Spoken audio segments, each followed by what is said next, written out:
Hello, listening people. Hello. You're listening to Spit and Polish Presents Unappreciated Masterpieces. I am one of your hosts, Ryan Sliwinski. And I am Bartek.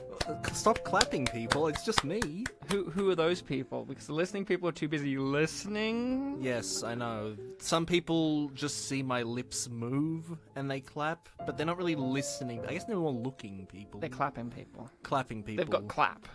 They've got, like, hand-eye coordination. When they see something, they clap. So we're Spit and Polish, likingly, because we're always spitting and getting a round of applause. And we're both Polish. Isn't that right, Bartek? That's right. I don't know if they were clapping for you, but they were definitely clapping. They're internally clapping. They can restrain themselves. I'll share them with you if it's just for me. Exactly. And we're doing our weekly show, Unappreciated Masterpieces, a show in which we provide a feature-length audio commentary tracks for the movies that society has deemed not worthy of discussion, not worthy of a commentary track, not worthy of critical acclaim. And we say nay on that because we are not horses, but we are men that go it's nay. It's also old no, but this is new time. Yeah, it's also a Monty Python reference. There you go. They go knee, though, so there you go. So we also go knee. You got two knees? Mm-hmm. Oh, wow. You got the joke. It was a hard one. I'm erect, yeah. So, Bartek, what's tall. The movie we are covering in this episode? Man, I don't know. I'm stuck in the episode. I can't read the title. I'm here. For some reason, I can. Maybe that's why they clap for me. Because you speak Polish, and I don't. What but does I'm Polish not gonna have anything to do with Because anything? you're going to say the title in Polish, and I'll be like, I didn't speak Polish, and How'd you'll you be know? surprised. Because I'm a predestination for this singular fact. I didn't tell you that I went to filmweb.pl for the Polish title. I didn't say that. Did you go to filmweb.pl for the title of this movie? It didn't have any Polish Wikipedia page. Dang it. Guess they don't like Dolly or something. Who's Dolly? The clone sheep? Dolly, that's a magazine, right? I imagine so. Maybe. Anyway, the title of this film is, it's a 1992 film, the title is Prosto z mostu. Before we recorded, you said this wasn't funny. That made me giggle.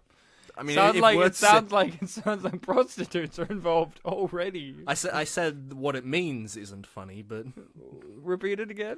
Prosto z mostu. 3 words.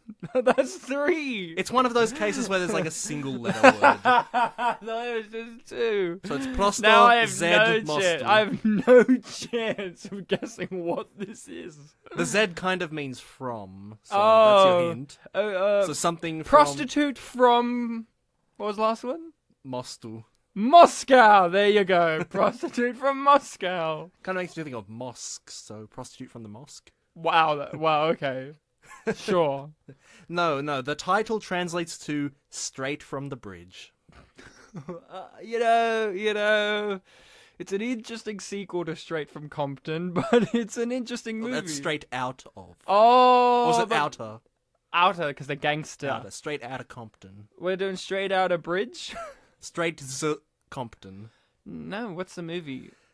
Straight from the Bridge is actually in our English language known as straight talk. So does the Polish language not have the word talk? No, it does, but this is clearly trying to be more on the nose. I don't know how you can be more on the nose than wait. naming it after a song. But... Wait, Straight Talk from 1992? Mm-hmm. With everyone's favourite actor, James Woods? Yes. Oh my god. And the Dolly magazine, if that exists. It does. But do we have a Dolly of a guest? Because Dolly Parton's in this movie as well, by the way. We're just not saying Dolly for no apparent reason. Well, this is a Dolly Parton movie, people. I just want to get that clear. And I'm not indicating that Bart is going to introduce our guest is Dolly Parton herself, or maybe Dolly Parton's sister. Or the Dolly the sheep. Or Dolly the sheep, or many things. Or the magazine. Everything's been named after Dolly, including that sheep. So there you go. The clone sheep. Yeah. Maybe another sheep. Do you have a sheep that's named Dolly after Dolly Parton? Email us. What was the original sheep called? Molly. Molly and because I know for a fact the clone sheep was named after Dolly Parton. So. Yeah, so who's our guest? Our guest for this episode, if you were to say their name wrong, would be Jules Gatto, but if you say it correctly, it's Jules Gatto. Hey guys. Jules, you're not Dolly. No, I'm not. But you're a Dolly of a guest, because that's what I Ryan tell said. you what though, I'm about the same height, but just definitely not the same cup size. Ah, yes, of course. What about shoe size? So, listening people, you have to grab your copy of the film Straight Talk from 1992, starring Dolly Parton and James Woods. It's James Woods, isn't it? It's not just James Wood. There's an S. It's good. It's plural. Multiple woods. Well, I get worried about that because it's like there's Natalie Wood, and she was just one wood. What kind of wood floats? Natalie Wood. It's because she drowned. Okay. That's why. That's an age timeless joke. I know She died brutally by drowning. You gave it to me so quickly. Mysterious circumstances. What kind of wood floats? Natalie Wood. You gave me the joke so quickly. It I didn't register it. It's okay. I'm a quick shooter. Is there a pun there? It's because she died. Panic. So you guys at home, grab your copy because I'm going to do a countdown from 3 down to 1. I'm going to say play. You press play, and we'll be lined up as we speak about the majesty that is Dolly Parton and Straight Talk the film. And just to be clear, between 3 and 1, there's a 2. Well, maybe I won't put that in there. Maybe not. You can say the Polish 2, dwa. I'm not going to do that. Okay. The Polish 1 is jeden. Trois for Trois. French. That's the French. Oh right, French. Yes. Un, deux, trois. Quatre. Quatre saying. It goes on. What was that second thing you said? Quatre. Quatre. Yeah. Is that 4 or something? Un is 1. Trois. Quatre is 3. Oh, okay. It sounds like quattro, which is Quattro. Italian for 4. So Well, they're all in the same area, buddy. Yes. There's some French listener going, that's not how you say it. And I'm like, well, dude, I did French in year 8. That was over 10 years ago. I came first, but let's not get into that. Yeah, French person, go qu'est-ce que c'est yourself. That's French for I agree. So I'm going to count down now. 3, 2, 1. Boy, I didn't follow through on my promise. Du is a different language, isn't it? Du? Maybe. Do is something else. So, 1, 2, 3. let's get into Vier, this. 5, 6, Oh, 7. okay. Did you know the Jules, Sphinx Jules, is in Hollywood? You're part Italian. Tell us all of the Italian numbers. I couldn't even help you. I can Okay, count pretty your high. Italian name is Cat. Yes. Tell us in cat talk. Meow. I Meow. knew it. I can count pretty high in Meow, meow. Italian. Oh, do you now? Mm-hmm. Why? Because I did Italian in primary school.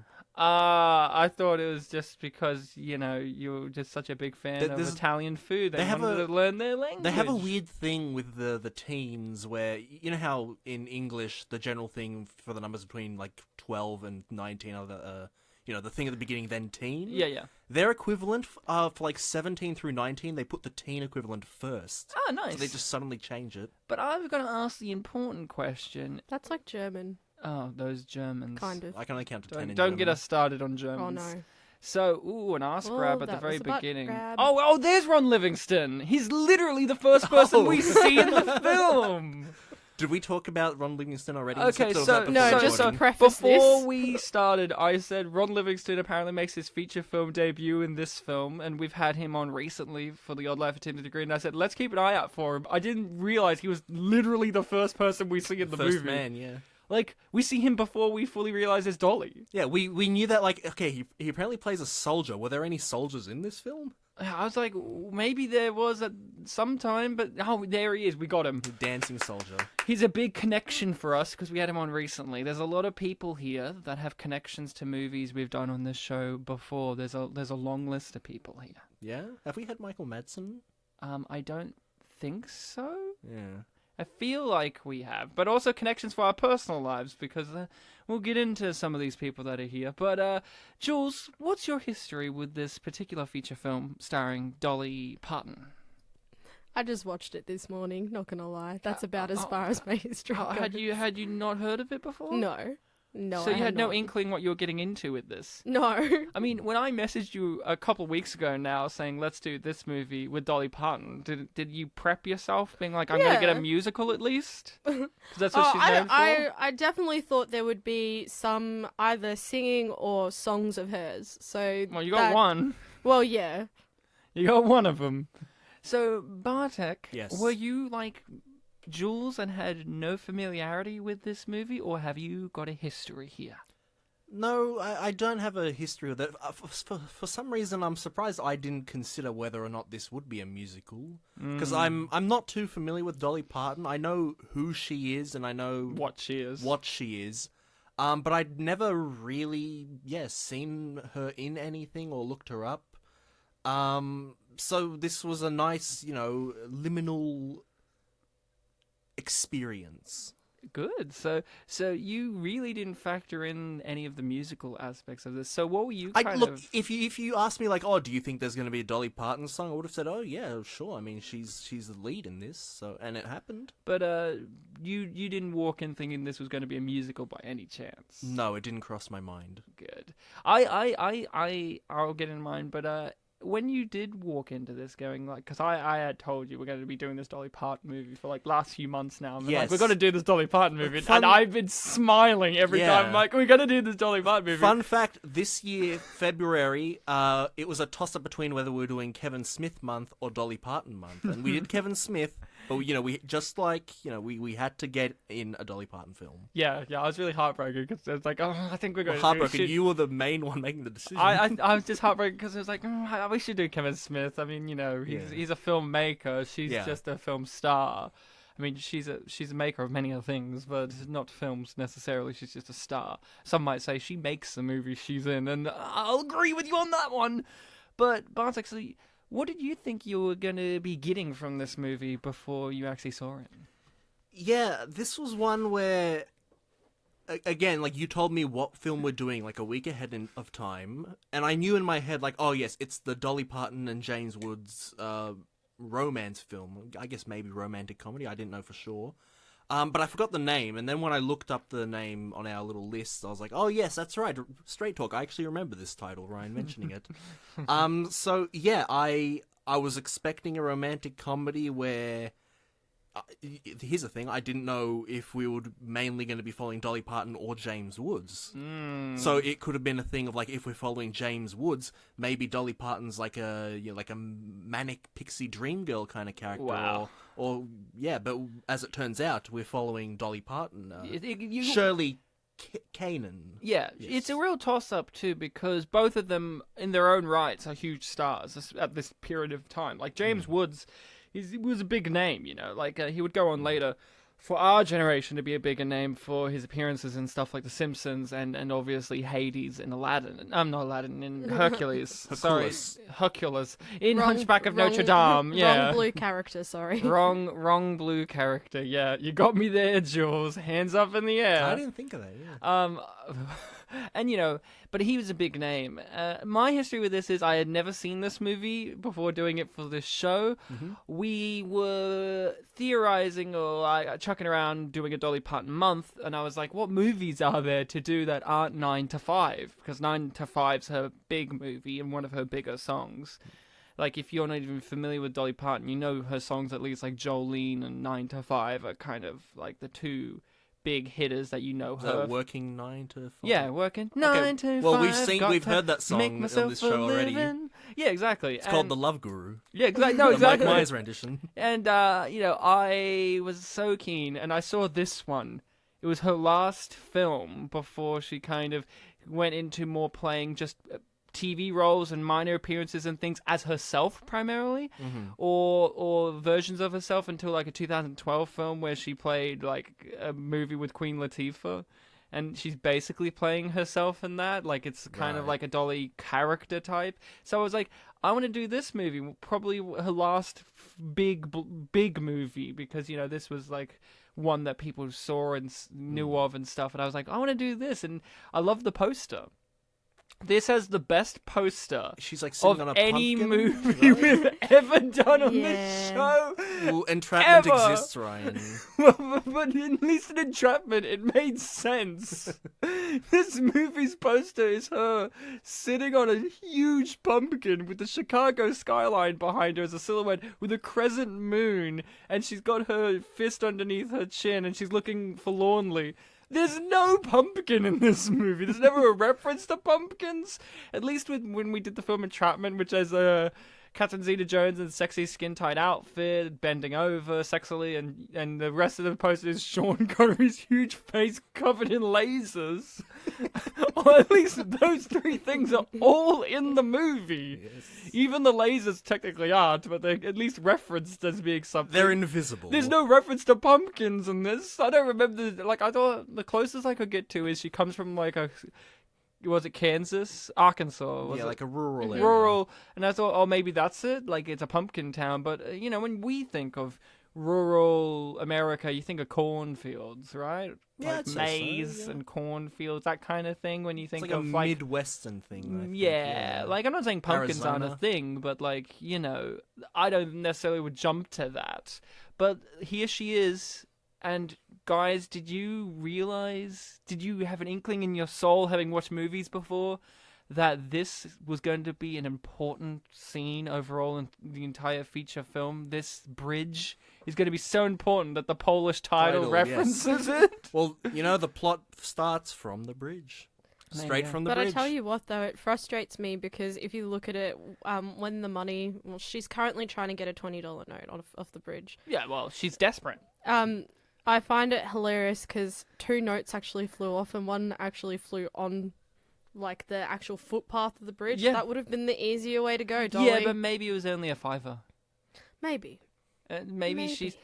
I love the fact that we get an inkling of what her character is like from this pure action of she's fearless, she's headstrong, and she's just going to keep going no matter what the risk is. And it also says a lot about James Woods in this too. Like, he kind of barges in without really kind of understanding the full situation until afterwards. And that's kind of like his character through this movie too. Like, he's kind of barging his way through her life for his own means until he realizes later on that he needs to grow up and let things go. Like, what's the point of this journalistic endeavor if it's just going to ruin someone's life? And this is kind of like a nice visual way of showing their relationship and them as individual characters. Yeah, it's like his job is to be a journalist, which is like finding the truth, and you probably have to be very assertive for that. You'd probably, barge into these places and ask questions. And here he is barging in things, and he also thinks he's like a hero as well. Like, he thinks he's like top shit, but he's not really. Dolly is. And, Well, his heart was in a good place. his heart's at least, always in a good place, but like sometimes you need to really focus in on things, Like, Hey, the road to hell is paved with good intentions. Exactly, and he's god of the underworld. He would know. Hades. He would know. Hades. And, Dolly here is, she's amazing. I had no history, and I only saw the poster, and I was like, oh, it's going to be about her moving from the country to the city and all the endeavors and crises of that. And I'm kind of right, but not really. I tell you what, this gives me very Meg vibes when Hercules tries to save her. Yeah. This film is just Hercules ripped this film off. Is all I'm saying. Did Dolly Parton ever do a Disney movie? I don't think so. Did she? I don't know. Oh man, if she was in like, what was that one with the dog? There was the one with the dog in like the 80s. That's like just before the Little Mermaid, when Disney was going down the toilet. It's like Oliver and Company or something like that. That's a title, yes. Yeah, and it's got like yes. that movie's like every famous musician is in it, and they're just doing songs, and it was a financial success, but critically like. Because it's just like a bunch of musicians singing shit. Yeah, I'll say if I she's know in that, I wouldn't be surprised. I know the but title. I've never seen that movie. Yeah, I know the title, but I don't know anything about it. I think Oliver's a cat. Oh, really? Maybe. I thought he was I a don't dog. know. I don't know. Tell us, Disney Files. Oh, guys, hold on. Jerry Orbach's here. I know you're all wondering who Jerry Orbach is because he's fucking dead. But he's Law and Order himself. He was the original guy from Law and Order. And then he died, and then they just replaced him, and then on the chain of replacing them goes. But he was the original Mr. Law and Order. So Which one was he, Law or Order? he was And. Wait, Dun dun. I thought he was the gap between the two. Oh man. Well, there are two gaps in the man, oh man. He's so good. He's two. He's both gaps. He's both. In fact, he's all four. The gap before, in between, and after. he's all of them. He's the gap inside the letters. He fills the bridge, doesn't he? Wow, that's intense because in like Microsoft Word and writing programs, those gaps don't count as characters. Exactly, but he is so It's like rich. meta characters. It's so good. Jerry Orbach's here. So many celebrities. Look, Terry Hatcher's here. Our favorite Desperate Housewife. We all agree. Yes, yes, yes. Am I the only one here who's watched Desperate Housewives all the way through twice? That depends on Jules' answer because mine's I haven't seen it. I haven't seen it either. What the fuck, Jules? You're a lady. It's like a she's not design. A rite of passage. It's a rite of passage. Well, It's Ryan like took it for you. every lady's seen Sex and the City and Desperate Housewives. It's just a given. Have you seen Sex and the City, Ryan? I also watched Sex and the City. Yes. Are you a lady? I am in fact Sarah Jessica Parker. Or are you good enough to be a lady? I am dude dressed like a lady. Yeah. So Terry, your name is your name is Amanda. Yeah. You got me here. I'm tied up. I'm Terry Hatcher. Well, the word man's in Amanda, I guess. Amanda. So Terry Hatcher's here for just one scene, and we all know Terry Hatcher from something. I mean, she was in Seinfeld. She was like one of the main girls for Jerry that people just go, Jerry got her. You know what I mean? I can't remember her exact episode. I think she's the one that Elaine scratches at the sauna. Or something like that. I think that's her because her tits are so perfect that they have to be fake. That's Elaine's whole thing, is like they've got to be fake. And she and Jerry starts getting in on it, and then she takes her top off at the end, and she's like, "Oh, they're real," and then walks away. I think that's her in Seinfeld. But Terry Hatcher's, she was Lois Lane at one point, and here she is dating James Woods. Dating James Woods. Well, breaking up with him, but yes. Well, she was dating him. Well, it's never properly guaranteed that they're broken up. She's just going out now. I don't know. Can you really classify it as dating if you never really get to see them? I mean, that's unfair to long distance relationships. Yeah, but I mean, actually spend time. Well, they're spending time now. Yeah, I think that's the most time that Did you not see the kisses? they've spent in their relationship. But, can I counter you, Jules? He's a journalist. I mean, they're pretty busy. I guess. There you go, nailed it. He's Case closed. He's only as good as his next story, and he has to find one. And he's found it, but he doesn't know it. But here's the thing, she should be the best story of his life. Oh, definitely. I mean, here's the thing, though. It's a real toss-up. Who's more attractive, Dolly or Terry? And it's like, well, obviously Dolly, but Terry's pretty good too. I mean, they're both pretty decent. I feel like you're comparing apples and oranges. I'm comparing blondes and brunettes. It's a real toss-up here. I'm comparing super country star to up-and-coming actress. I mean, it's real tough. And then you got James Woods in the middle. I mean, he's the Jerry Orbach of this situation. He's in the in between. No, the real sex symbol is Jerry Orbach. I mean, he's so sexy in this. Did you like the bit where he's like, I don't like guys with spines? It turned me on. That was a good scene. It was so sexy. That was a good conversation. It was also sexy, right? So, Jules, are you a fan or a listener or follower of Dolly Parton? I'd say listener. I am aware of who she is and what she's done, but it's not like I'm really in there. I think the first time that I probably really became aware of her is Hannah Montana. Oh, she's Auntie Dolly. Yeah, considering she's her real life godmother. Yeah. And then from there, I think I started getting into the music and knowing her from 9 to 5 and Jolene and stuff. But being younger, being introduced to her by Hannah Montana and being Miley Cyrus's godmother. I hear Jolene every time I go to work at Woolworths because it plays on the sound system. The radio always plays Jolene at least once a day. And it's one of those few songs where, when you hear songs every day in a work environment, you kind of go, oh my God, kill me. It's one of those ones that makes you go, nah. This is the one that They I need to could... crank the volume up for this one, you know?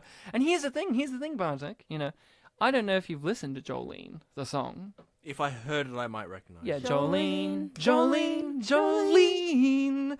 Yeah, it's all about her trying to make Jolene not take her man. Yeah, that's the one. Because she's a sexy brunette with exotic skin, right? So it's Jules, basically, is what she's singing about. Hi. Hi, I'm Hello. Jolene.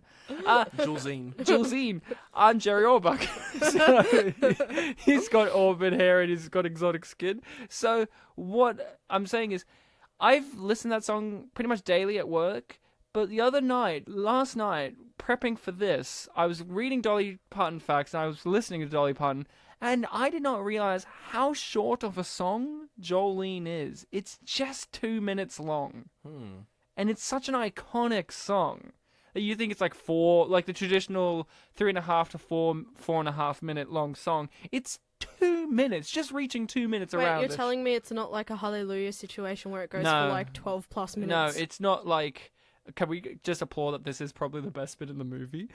I need that as like a screensaver. You know the screensavers back in the day when you had old computers that moved? That should be a screensaver of her just dancing like, yeah, I'm dancing. I'm dancing here. That's something that you would have sent on MSN to somebody else. How's that not a reaction? Custom emoticon. How's that not a reaction GIF? That's popular now with the young kiddies. Because you haven't sent it to anyone yet, Ryan. Well, I will. It will be right up there with Steve Buscemi being like, how do you do, fellow kids? It will be the equivalent of her being like, how do you do? Oh, here they are. See, just a quick little reference to these two. One of them is the dad from the Goldbergs television show, and also in Curb Your Enthusiasm, referencing back to Seinfeld, because that's Larry David's show, where he's just basically George, because Larry David is George. George is Larry David, Bartek. So Bartek, once it started entering this storyline of her entering into broadcast radio, like first she's starting as receptionist, and then starting as broadcast radio stuff, were you surprised that the film, with someone like Dolly who's light and energetic and fluffy, actually got surprisingly deep with the whole kind of exploitation aspect of the industry on her? Oh, you mean the whole thing about how they're exploiting her, exploiting her, and her having to follow lies and being. Yeah. Were you surprised that this film took this angle? It's an interesting thing because I did not feel that it was unfamiliar to have a story where a character is following through on a lie. Like, you know, for example, we did Shark Tale not too long ago. That's a film where the main character was following through on a lie. I was going to say this is very reminiscent of Spice World. Of like management kind of taking you're looking at the exploitation thing. The exploiting and undermining the female talent for their own means. Oh yes, that too. But with the lie thing, it was what surprised me was that it was a lie put on by someone else and she was against it. It really gave her this kind of, you know, morality that obviously I think we could safely say that there was going to be like a liar reveal sort of thing going on later in the film. Yeah, but it went in a completely different way to Shrek. Yeah, it went in a different way. But I was kind of on her side for most of it. In a way. Oh, you have to be. Yeah. Because it's not her fault. Like, she enters into this whole situation through sheer accident and is being exploited. And even when she gets, I guess, sort of comeuppance when, like, the lady yells at her. Who's played by Jane Lynch, by the way. Yeah. That's just fucking crazy. What? That's Jane Lynch at the end of the movie who's like, Whoa. My husband's Sean, and you screwed me over. That's Jane Lynch, people. We had Rod Livingston earlier. At least I could tell that was him. That's Jane Lynch. I've never seen him with long hair. That's the reason why. Yeah, but when or brunette hair. Well, she had kind of really ashy blonde hair. Yeah, but not to the like. Well, I think nowadays it's because she's got that real frosted lesbian butch cut thing going on. Yeah, that we've used to her for like 20 years having. So it's kind of weird to see her with like a more feminine kind of naturalist look. Yeah. It's like, what? But Bartek, you were going to say something. Yeah, we'll get into it more when it happens. But the whole, I guess, sort of comeuppance that they were trying to imply there, I felt like that wasn't as strong as it could have been. I was still definitely on her side with it. Yeah. Now, Jules, what did you think about the whole storyline here with, Dolly Parton being a strong, independent woman entering into a primarily male field here and kind of getting forced into a box. Well, see, the thing is, it was nice to see her not just, like, getting pushed over and going, oh yeah, I guess, whatever. Like, the whole time you can clearly tell that she's not very happy with it. It is raised on several occasions where they keep on saying, remember, it's doctor, and she's like, you have to hide your past. No, it's really not, and why are we still doing this? There comes a point where she even says, I'm depressed, and you're like, no, don't make our main character depressed. Yeah, and especially, is it her manager, technically? Yeah, it's the manager of the station. That's always just sitting there on her shoulder, pretty much going, just remember, like, we're always watching you, just to make sure. Yeah, that guy's a creep. He was great, though. I mean, here's a fun trivia fact. I was watching a Dolly Parton interview for this particular film. This film script had been floating around for 8 years before it actually got picked up. Dolly was originally wanting to do it, but her manager was overseas, so she waited for him to come back. By the time he came back and got in contact and read the script, he was like, it's perfect. But by the time that happened, the script got taken by Bette Midler, right? This film could have been with Bette Midler. How good would it be? And then she let go of it, and then Julia Roberts picked it up. Julia Roberts let it languish, and Bette Midler got it back, and then eventually it got given to Dolly. And Dolly's original screen-tested partner for the movie is the manager guy. The one that's the exploitation one. But apparently... Partner is in the James Woods role. Yeah, the James Woods role. Okay. But apparently they were too cute. Like, it just was too, like too real. So they needed a bit more of the conflict, you know what I mean? Like, James Woods is kind of rough, like it's, they're rubbing against each other in a good way for chemistry. But the other guy, who's an asshole in this, is like, apparently their on-screen chemistry was just too believable and too sweet. So she got him a role in this as the asshole. That's what she said in an interview. So that's kind of a neat little fact about this movie. A sad fact about this movie, though, in the Dolly Parton trivia section on IMDb, not on the trivia section for the movie itself, it's the only place I could find this, is apparently Dolly Parton had such a miserable time making this movie, she decided to never act in movies again unless she plays herself. And that's kind of been corroborated by the fact if you look at her IMDb filmography. So I have no reason of understanding of why she had such a miserable time at the moment, but it's just stated. Maybe she's full of herself. Nah, maybe she just was over busy. Like, she's a big country musician. They're making her do, like, I don't know how many original songs for this, as well as act in pretty much every scene. Because Dolly's, like, a great actress, but, like, usually she's more of a... like, she's not the lead as much, more so kind of supporting. Like, usually it will be her and the guy, like Burt Reynolds and Dolly Parton, or Sylvester Stallone and Dolly Parton, or whatever. In this one, it's like Dolly Parton and James Woods, you know what I mean? Like, James Woods isn't the lead like you might have thought. While in those other movies, it's usually the males are the lead, and she's the female lead, but not the lead of the movie as much. Like 9 to 5, that's Lily Tomlin's movie, mainly. And then Dolly Parton's like the third one. Great movie as well. But yeah, it was kind of interesting that this movie, I was actually really impressed where this movie took a lot of ethical and morality questions of, like, is it right for her to be not only a fake psychologist, but even if you were a real psychologist, doing talkback radio in this kind of fashion, what will be the repercussions? I didn't expect that from this movie. I thought it was going to be a lot more of, people are going to figure out she's a liar, and there's going to be a terrible backlash, and she's going to have to be humbled or whatever, and isn't fame comes at a cost, and she's lost her true self and whatnot. But it really went in different directions. It's less to do with her at some points and more to do with the actual, like, industry. Yeah, which is... I was surprised. I was also really surprised at the end that the owner of the station decided to become the radio broadcaster guy, when The one, yeah, because he was answering the call. Yeah, it's so weird that like the guy who owns the station is like, I'll take charge, I guess, of this. It's so I found that very odd, but in a cute way. Like this movie overall, even though we're talking about like these like more heavy elements of like the exploitation of women in these kind of fields, or like pushing and manipulation and you know the ethical questions, this film's still light and fun and fluffy and like really really fun because Dolly Parton, man. Yeah. She's a nice ball of energy. What about you, Bartek? You're not as huge on the Dolly? Yeah, I'm just not as familiar with her. I definitely know that I definitely know that I would have been aware of her from, you know, pop culture. What's that word where you like indirectly get it, like osmosis? Yeah, osmosis. Yeah. Osmosis Jones. Yeah. I would have been been aware of her through osmosis. But the earliest memory I can think of her is from a science textbook talking about the cloned sheep. Not in The Simpsons. What was she in? She played herself in The Simpsons at the Super Bowl, and she has a jetpack.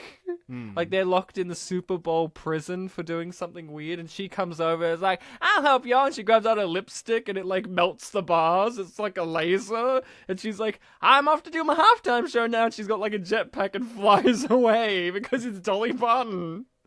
Why wouldn't she have a jetpack? I think that's the same one where it's like Rupert Murdoch. They have their Rupert Murdoch type where it's just like, oh, they could put in prison, the Super Bowl prison, because they steal his box that he watches the Super Bowl from, and then he comes in. Rupert Murdoch's like, "Oi, what are you doing here? I'm the Australian tyrant. Get 'em, boys!" And they have all those guards with like the batons, and they're like British guards, but they're all going oi oi oi oi oi after the Simpsons, and then they get locked up, and Dolly Parton's there, saves the day because she's a queen.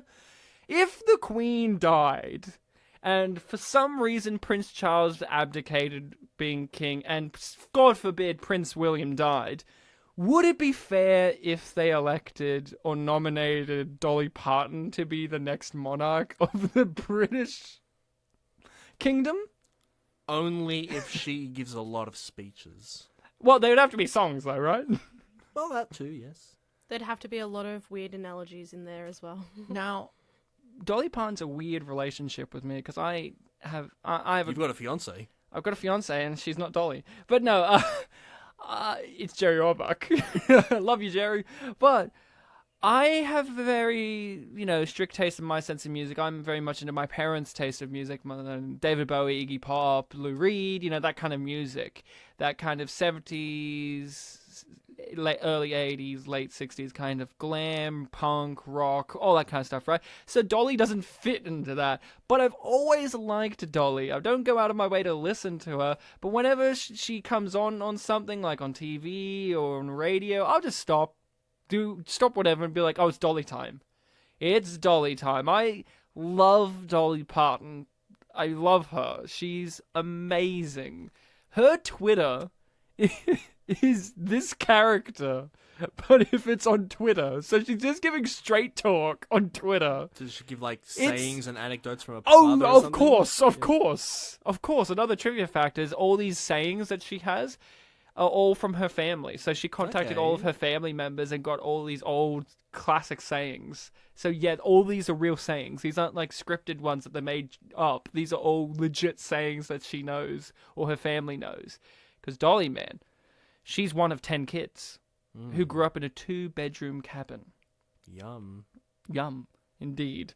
And her mother was one of 15 kids, and her dad was one of 10 as well, or the other way around. A lot of Partons. A lot of sayings to come from. A lot of sayings. A lot of people to make sayings, rather. And I'm a huge Dolly fan. She's one of those people. I'm just Dolly's cool. I'd love to see Dolly live. She'd be really entertaining. But you're one of 2 kids, so you're not cool enough to be with her. You're right. I'm the Jerry Orbach of the situation. Yeah. Oh, by the way, this guy here, Casey, we don't see much of him, but he's a well-known actor if you know your comedy scenes. He works with Stephen Colbert a lot. He was in the TV show, I've mentioned it before, Strangers with Candy. He plays the gay art teacher, Mr. Jellyneck. And he has one of my favorite lines ever. He knocks on the door. He just knocks on the main character's parents' door, and they open up the door what do you want? And he goes, quiet, let him speak. And they're it's just him. And they go, let who speak? Me. And just walks in. That's it. Just like, quiet, let him speak. Let who speak? Me. And just storms into their house and doesn't give an explanation. And he's in this movie just as her chauffeur. And it's just kind of neat to see all these little character actors just pop up through the movie. Bartek, were there any actors that you kind of noticed in this movie that you were happy to see? Just pop their head in and go, hello. Yeah, not too many that I recognize. One of the radio people that she works with, the one that doesn't wear glasses. The one with the more curly hair? Yeah. Yeah. I thought that was Steve Guttenberg for a while. No, it's the voice of Roger Rabbit. Voice of Roger Rabbit. And right. he's in Zodiac as the guy who's like, come down to the basement, look at these things. It's totally me who's the Zodiac, except for it's not. I love that this sequence goes on.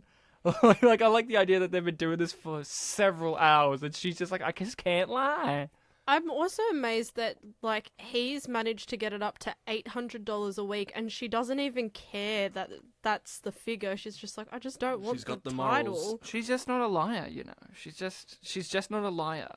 Now, a fun Dolly fact is apparently, now I don't know how up to date this is, but reportedly she has her breasts insured for $600,000. I wouldn't be surprised. I'm not surprised. Is that for like damages or if it gets cut just off? Insured, or just insured, man. Okay. You take that as you will, you know. What are the terms and conditions? What can be damaged? Like... Let me speak to her lawyer now. Let me speak to the accountant now. Will she get insurance if I mess them up in this way? Yeah, if I squeeze them too hard when I meet her, will she sue me? No, now she's a crazy lady. The fact that I love the most, Bartek, and it relates to this to a television show version of a movie we have done, but it still relates because we've done the movie but not the TV. She was a producer, but uncredited because she didn't want to plaster her name all over it for Buffy the Vampire Slayer, the television series. What? All right. Her production company, which is at the end of this, is credited in Buffy. So there is that. If you know your production companies, at least you'll know that Dolly was involved, but she didn't have her name in the credits because she didn't want to kind of plaster her name all over Buffy, like being like, "Oh, it's the Dolly Parton show," you know. So those Buffy fans out there, I think you got to thank Dolly. You just got to thank Dolly that Buffy exists. You know, she was a financial backer for that show. You know, she and her production company helped put that together. Is she related to the pilot, the film? No, she's not related to the film, just the television series. Okay. So I just thought because we've done the film at least, that's a nice little connection there, you know, like, and that one drove me crazy. Like I was looking at facts, and I just said I gotta stop looking at these facts while I'm watching the movie because I'm just screaming like I'm just like, of course she's Miley Cyrus's godmother. She produced Buffy, for Christ's sake. Of course she's my godmother. Now, other than Dolly, guys, did you have a favorite character? It's tough not to choose Dolly, I know. The two leads were pretty good. But yeah, your in between man, Jerry. His few scenes, I can think of like 3, were all pretty fun. The Orbach. Good choice. Jules? You know what? I actually like her chauffeur. Yeah, Casey. Yeah, he was fun. I wish there's more of him. Like, that's the thing with it's abundance of riches, you know? Like, if this movie was 4 hours long and we got all the characters, it would have been great. But unfortunately, it's not. It's only like an hour and a half, and it's a bummer.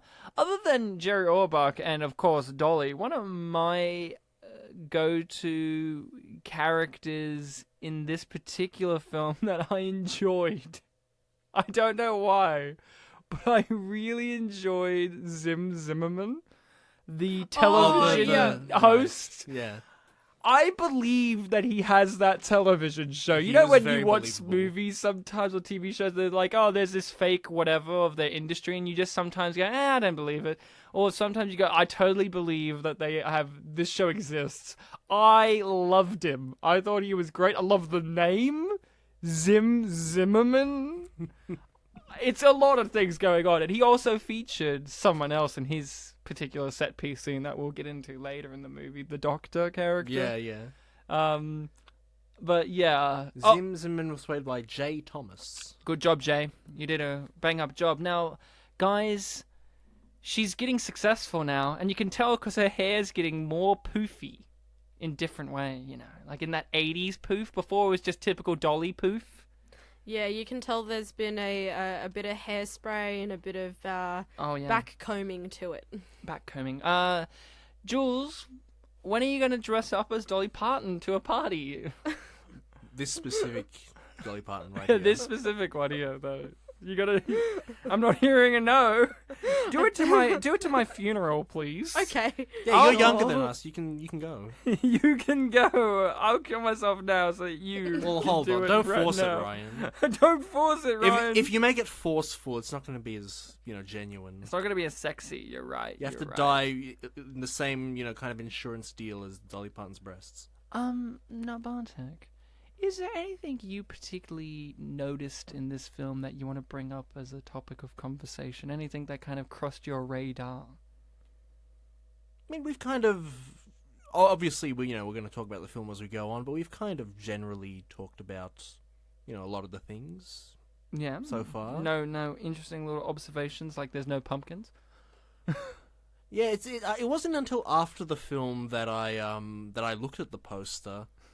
And, yeah, she was sitting on something, and I was like, oh, what could that be? It's like, oh, it's just a pumpkin. And I moved on. And it was only much later than I realized, why was she sitting on a pumpkin? Yeah, we'll never know. We'll never know.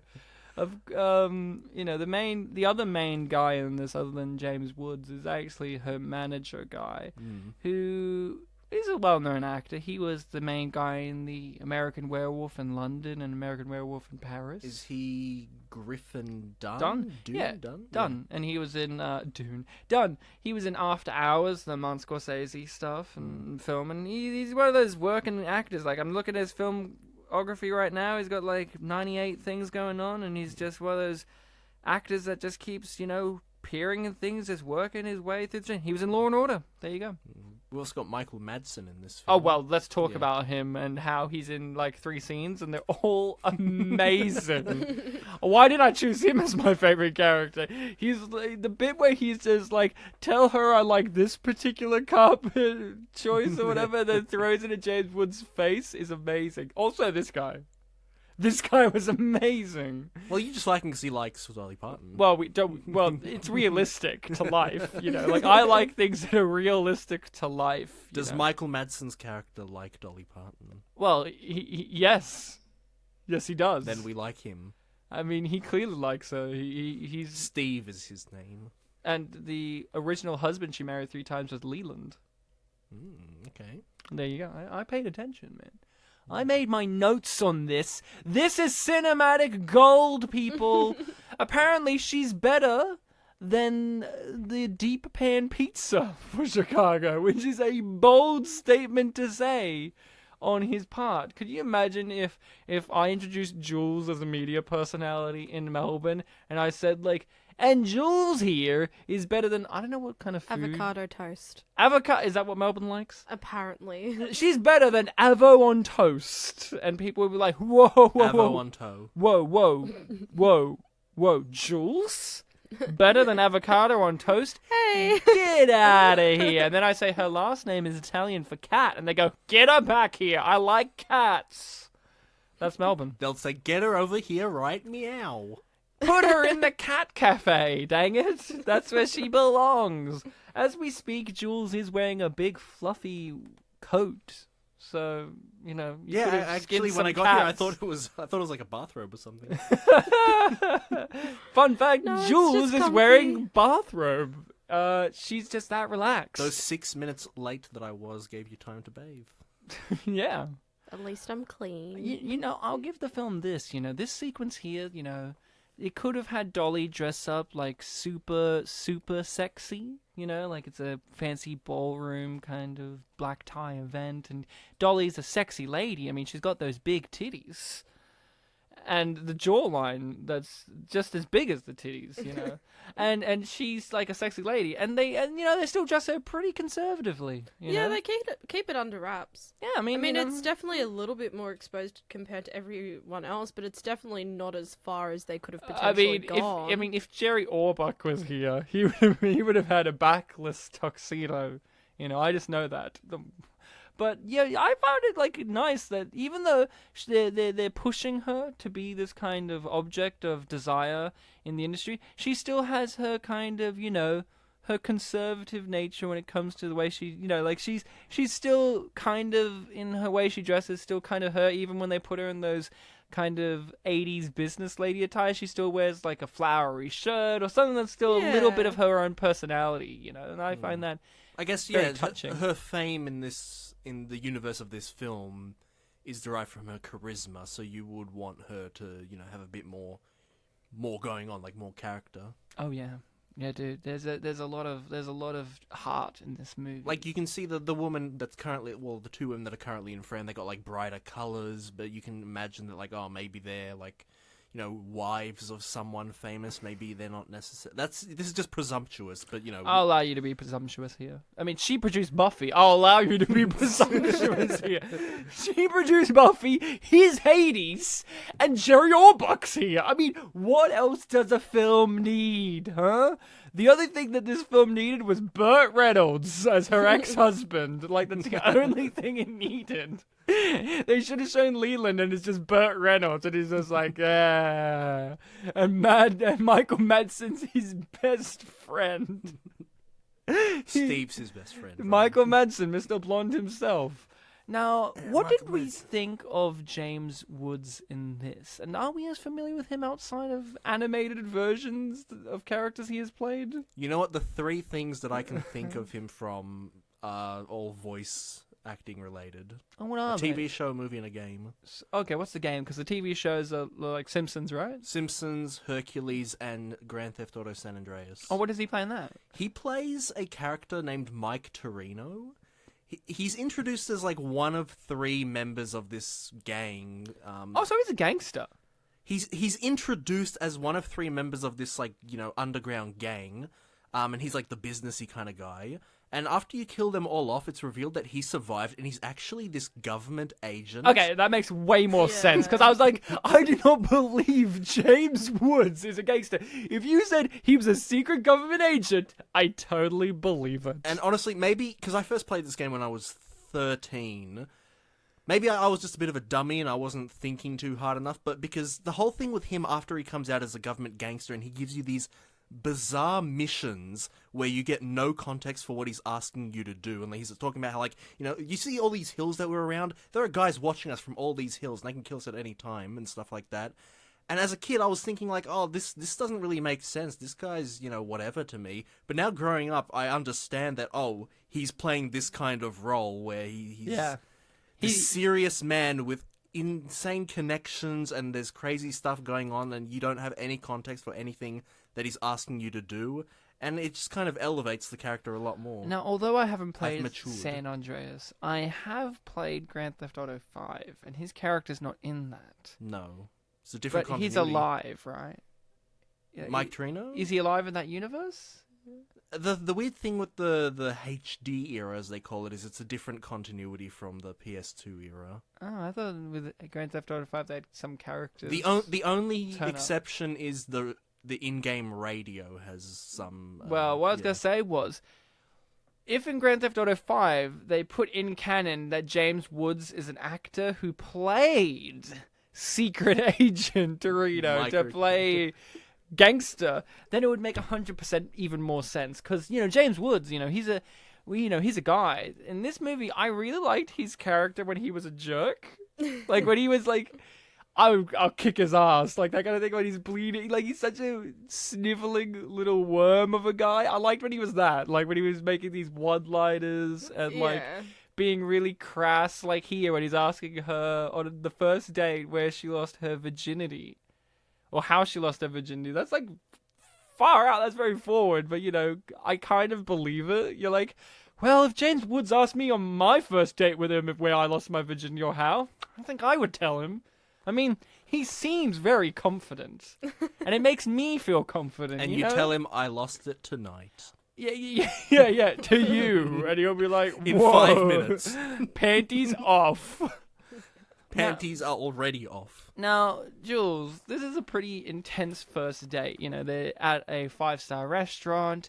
she's willing to pay for everyone's champagne until she realizes that she can't. And he asks her how she lost her virginity. Have you had a date more intense than that? I wouldn't say I've had dates more intense than that, but I've definitely had situations that weren't meant to be dates that someone took as a date and then went downhill from there. And the name was James Woods. He was like, "What, Jules? What's wrong here? I'm just wanting to know where you lost your virginity. That's all I want to know. I want to know, okay?" I just want to say that I'm really enjoying our date at the moment, though, Jules. So don't worry about that. Thanks. I'm the Jerry Orbach of the date. You are I'm in the just middle. in between here. You are literally in I'm the between. space in between, which is a movie title. I'm pretty sure there's some movie where a kid from Mars goes back down to Earth and he starts dying, and it's called like the space between, or in the space between. He's born on Mars and wants to go to Earth, and It's called that, right? In the space between, something like space that. between us, and he starts dying because our gravity is all different. Yep, that would be the one. Because he didn't acclimatize, or what is it? Pressurize. That makes me think of going underwater. Yeah, no, it's exactly Yeah. the same. Okay. Oh yes, of course, it is the same. His bones can't cope with the He got the Earth's bends. gravity. He got the bends. Isn't that what they call it? When you come back up from pressure too fast, you get the bends. Maybe. That's what they used to call it. Because you get poopy. But Gotta pop your ears. pop. No, I thought this was an interesting kind of way to write two characters that are falling in love, because it's called straight talk, and guess what they're doing? They're talking straight. They're just straight talking. And then here comes the guy who's nothing, if anything, he's the opposite of straight talk. He's mealy-mouthed. He's always telling the opposite of things. He's always trying to weave his way out of just getting to the point. He's curve talk. He is Tangle Talk. I would listen to that show. Hey, it's me, Tangle Talk here. That's his name. And I like the three-way exchange that's going to come up. Oh yeah. How did you know that? She just said it. It's so good. These three. If more of the movie was these three, it would be like not rated 5.7. It would be rated at least a 6. 5.7, Jesus. Yeah. I know, right? How pitiful of society. Do you think society wasn't ready for Dolly Parton and James Woods to bang? Well, the interesting thing is when I read the Roger Ebert review, He was ready, was he? He wrote, "Hello, my name is Roger Ebert, and I was ready to whip it out in the cinema at the idea of them two banging. in a manner, But then it was off screen, and then I put it back in my pants." My body was prepared. in a manner of speaking, he gave it 2 out of 4, and the 2 that he took away was mainly about the plot, because he said the 2 that he gave it was for how well the 2 lead actors played. Oh, man. So he was very much into Dolly Parton and James Woods. What didn't he like about this plot? It's very interesting. I mean, yes, it goes over some familiar beats, as every movie that's the main does, thing. but it has so many unfamiliar beats, like so many like weird and very intense kind of ethical and thematic things going on that I think it really evens out overall and makes it a diverse film. Clearly, he was looking at all the cliches and, predictable plot developments. But I would prefer that than plot holes. Oh, yeah. Yeah. I mean, Michael Madsen did figure out where he knew him from. Well, you see, on the Roger Ebert's Yeah, that's website, at the very top, when it says, Roger Ebert, 19 whatever to 2000, whenever he died, they have the quote, "Roger Ebert loved movies."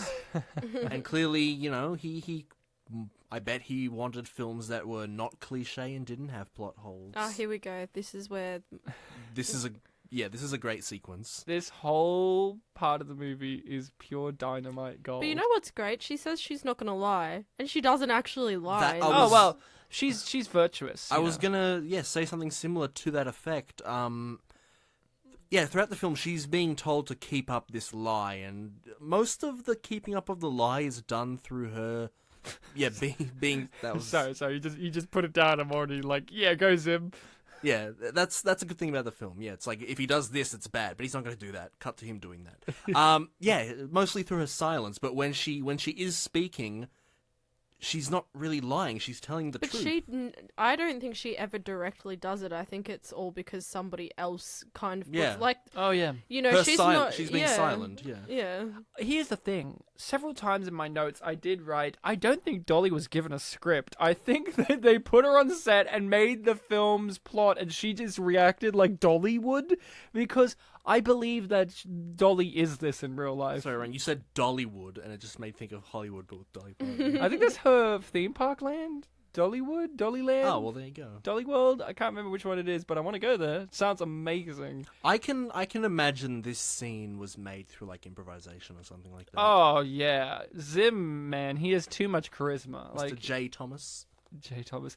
And, I also like the fact that they're showing this part of it, the them in the in the room watching the screens, and, how the biz works with them cutting and making the drama more by focusing in on an older gentleman clapping, and, like how these people are also manipulating her by using the techniques of cutting and with live television and all that. I found that... that's very interesting. And this is a good thing. I found that really jarring. Oh, yeah. Because we were hearing the Zim and Dolly and eventually this guy here, the next doctor. Dr. Dr. Erdman or something? We were basically hearing them talk at normal volume the whole time, from what I recall. It's been 18 hours since I watched the film with sound.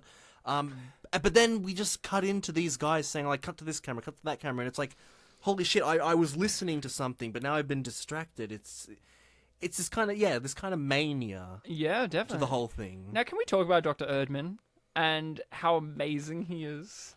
Because he's great. His advice is, like, literally the worst advice one could ever give, ever. The actor, Spalding Gray, says it with such assuredness that you just believe it. Now, I mentioned before that there were some actors that have a personal touch here. Now, I don't know. We all did a drama degree at the same university, different years for Jules and myself and Bartek. Like, Jules was below us. But, below us. She was below us. She's a bottom. So what I'm saying is we're tops. Jules, you can come on our show, I guess. But what I was going to say was Spalding Gray, when we did drama, now I don't know if you guys attended these lectures, but we had these classes where we had to do monologues as ourselves. Yes. And that's right. I did one where I talked about how a teacher didn't know my name. I don't remember yours, Bartek. My one was guest on the show, Nathan Malloy, giving me a free drink from his Hungry Jack's and trying to look cool, and he spilt the drink. And Jules, what did you do for a monologue on yourself? I think I did one about work and just the dumb questions that I get asked kind of thing. So, in prep for this, our teacher showed us like stuff like Bill Hicks stand-up and stuff, and one of the things she showed us was Spalding Gray's Monster in a Box, in which is just him sitting at a desk telling us about his life, and like how at one point he thought he had AIDS and then he didn't, and all this crazy stuff. And it's like he's very well known for, he was very well known because he's dead now. Very well known for just just spoken word public speaking stuff, and it's just like he's one of those guys like you could literally sit down for 2 hours and just watch him sit at a desk speaking. And I did that for one of the lectures. I don't know if either of you attended for that particular one or not. Lectures I kind of gave up on after the first semester, yeah. No, I remember watching Monster in a Box. It's great. It's really worth checking out, Bartek, as well as the big one is Swimming to Cambodia, in which it's about his problems making a film The Killing Fields. And all this kind of stuff, and it's also very kind of poignant when like he speaks about his real life stuff and all that. And he has other ones like since his name's Spalding Gray, he has ones where he's like he was a hypochondriac, and he has one called Gray's Anatomy. So that's pretty good. And all of his things were filmed by real big filmmakers. Like one of them's filmed by the guy who did Silence of the Lambs. Another one's filmed like by someone else. Like all these well-known filmmakers filmed him just sitting down talking. Mm-hmm. It's just amazing. So I really appreciated seeing him in this as an actor. I'm used to seeing him, and he's real personal to me because I really like his style, and I've watched all of his things and listened to the audio of his stuff. So it's interesting seeing him actually physically turn up as an actor here, playing a straight role. I've seen him play more goofy roles where he's saying weird shit. I've got the Wikipedia page open for this film, but no internet connection, and he plays Dr. David Erdman. Erdman, yeah. There's a hyperlink on that character. Apparently, this is a real guy or a character. Oh, I think when you have a hyperlink, it takes you to their quotes. as well. Like Their quotes. Yeah.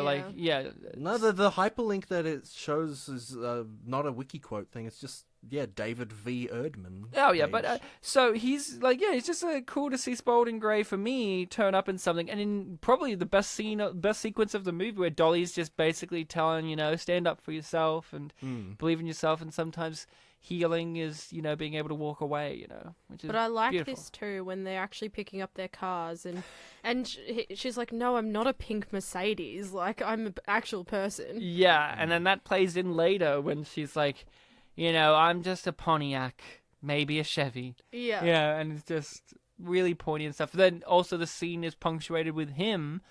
He's not his own person. He is his car, Like, he ends the scene by being like, kind of defeated, but also saying like, yeah, I'm this car. And it kind of really shows you how these two are fundamentally different people as well. Like, yeah, this is a romantic comedy movie with, like, James Woods, but I say there's the trifecta of characters here, There's the manager, there's James Woods, and there's her, and I think they all have interesting dynamics when they're together and when they're separate. Either if it's just the 2-on-2 or the 3 against each other, or just one by themselves. They're a great trifecta of characters. They're just really solid. Yeah, I thought with the way that scene ended, I thought there was a possibility that like he might reform. Yeah. And He might. Yeah. We don't know. We don't get to see a conclusion on him. That's my only major flaw with the movie is we didn't get a proper resolution for him. We didn't get to see a fallout or consequence or realization for him, which is a bummer. I think they could have afforded at least one scene there, And my other big point of contention, and maybe this is why it has a 5.7, I don't know, I think it's still silly.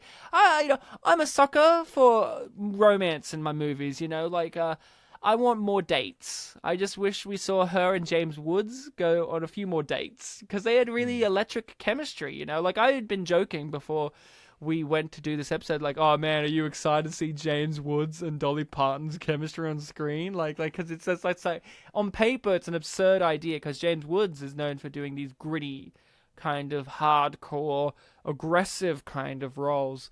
To see him kind of soft and kind of like charming is kind of interesting to see. Even for people like us, we've known him for voices. Like, Hades is a jerk. He's an arsehole. He's a villain. You don't think of him as a nice guy. Or when he's James Woods on The Simpsons, he's still an idiot. He's still a jerk. He has the best sequences of lines in The Simpsons, though, where it's like, I'm going to go off to a far distant planet and fight an army of aliens. Oh, that sounds like a wonderful movie. I can't wait to see it. Yes. Movie. And I like that, he asked Jimbo for his impression. yeah. Of all characters. Yeah.